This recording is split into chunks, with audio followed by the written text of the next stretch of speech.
6 തലമുറകളോടൊപ്പം ജീവിച്ച് 2 നൂറ്റാണ്ടുകളുടെ ഭാവമാറ്റത്തിന് സാക്ഷിയായതിന്റെ ധന്യതയിലാണ് കേച്ചേരി തൂവാന്നൂർ പുതുവീട്ടിൽ ആസേമ. വയസ്സ് 115 പിന്നിട്ടെങ്കിലും ആസേമയെ ഇപ്പോഴും പ്രായത്തിന് തളർത്താനായിട്ടില്ല.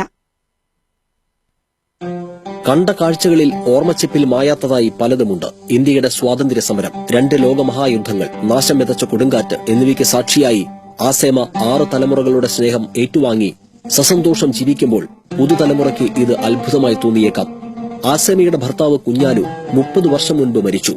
ഇവരുടെ 6 മക്കളിൽ മൂത്തമകൾ ഭീമക്കുട്ടിയും ഇപ്പോൾ ജീവിച്ചിരിപ്പില്ല. അബ്ദുള്ളക്കുട്ടി, നബീസ, ആമിന, ഖദിയ, സുലൈമാൻ എന്നിവരാണ് മറ്റു മക്കൾ. 80കാരനായ മൂത്തമകൻ അബ്ദുള്ളക്കുട്ടിയോടൊപ്പമാണ് ആസേമ ഇപ്പോൾ താമസം. മക്കളും പേരക്കുട്ടികളുമായി 100ൽ പരം വരുന്ന കുടുംബത്തോടൊത്ത് കുശലം പറഞ്ഞും അവർക്കാർക്കും പരിചിതമില്ലാതിരുന്ന ലോകത്തിന്റെ കാഴ്ചകൾക്ക് സാക്ഷിയായും കഴിയുന്ന ആസേമയുടെ ജീവിതം കൌതുകകരമാണ്. 115 വയസ്സിനിടയിൽ ആശുപത്രിയെയോ മരുന്നുകളെയോ ഇവർ ആശ്രയിച്ചിട്ടില്ല. മുത്തുപിടിപ്പിച്ച ദസ്ബിയ മാലയിൽ പുറം ലോകത്തേക്ക് അധികം കേൾക്കാതെ മനസ്സിൽ തക്ബീർ ഭാരി മുഴക്കിയാണ് ഈ ഉമ്മയുടെ ദിനചര്യ. മോണ കാട്ടി ചിരിച്ച് അതിഥികളോട് കുശലം പറയുമ്പോഴും വിരലുകൾ ദസ്ബിയയിൽ തലോടിക്കൊണ്ടിരിക്കും. കൃത്യമായ ജനനതീയതി ഇവരുടെ ഓർമ്മയിലില്ല. എന്നാൽ എത്ര വയസ്സായി എന്നാരെങ്കിലും ചോദിച്ചാൽ എന്റെ വയസ്സായി എന്നാണ് ഉമ്മയുടെ മറുപടി. നാടിനെ നടുക്കിയ കൊടുങ്കാറ്റിൽ തന്നെ വാരിപ്പുണർന്ന് ഉമ്മ ഓടി രക്ഷപ്പെടാൻ ശ്രമിച്ചത് രണ്ടാമത്തെ മകനായ അബ്ദുള്ളക്കുട്ടിയുടെ ഓർമ്മയിൽ ഇന്നുമുണ്ട്. ഏകദേശം 100ന് മേലെ വരുന്ന പേരക്കുട്ടികൾ ആസേമയെ കുഞ്ഞുമോൾ എന്ന് വിളിച്ചാണ് ലാളിക്കുന്നത്.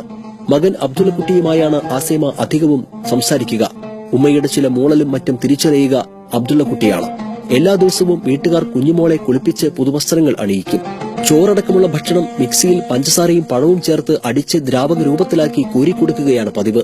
ഉമ്മയെ ശുശ്രൂഷിക്കുന്നത് മക്കളും മരുമക്കളും പേരക്കുട്ടികളും കൂട്ടുകുടുംബത്തിലെ മറ്റെല്ലാവരും ഉത്സാഹത്തോടെയാണ് കാണുന്നത്. ആസേമയ്ക്ക് കേൾവിക്കുറവാണെങ്കിലും കാഴ്ചയ്ക്ക് ഇപ്പോഴും മങ്ങലില്ല. മുറിക്കകത്തുനിന്ന് മറ്റുള്ളവരുടെ കൈപിടിച്ച് പുറത്തേക്ക് വരാറുണ്ട്. ജീവിതത്തിൽ ഉമ്മയ്ക്ക് ആകെ പേടിയുള്ളത് ഡോക്ടർമാരെയാണെന്ന് മകൻ അബ്ദുള്ളക്കുട്ടി പറഞ്ഞു. കേച്ചേരിയിലുള്ള ഡോക്ടറെ വർഷത്തിലൊരിക്കൽ കാണിക്കാൻ കൊണ്ടുപോകും. കാര്യമായ അസുഖങ്ങൾ ഒന്നും ആസേമയ്ക്ക് ഉണ്ടാകാറില്ല. പഴയകാലത്തെ ജീവിതശൈലിയും ഭക്ഷണക്രമവുമാണ് 115 വയസ്സിലെത്തിയ ആസേമയെ ഇന്നും ആരോഗ്യത്തോടെ ജീവിക്കാൻ സഹായിക്കുന്നത്. ടിസിരി കുന്നംകുളം.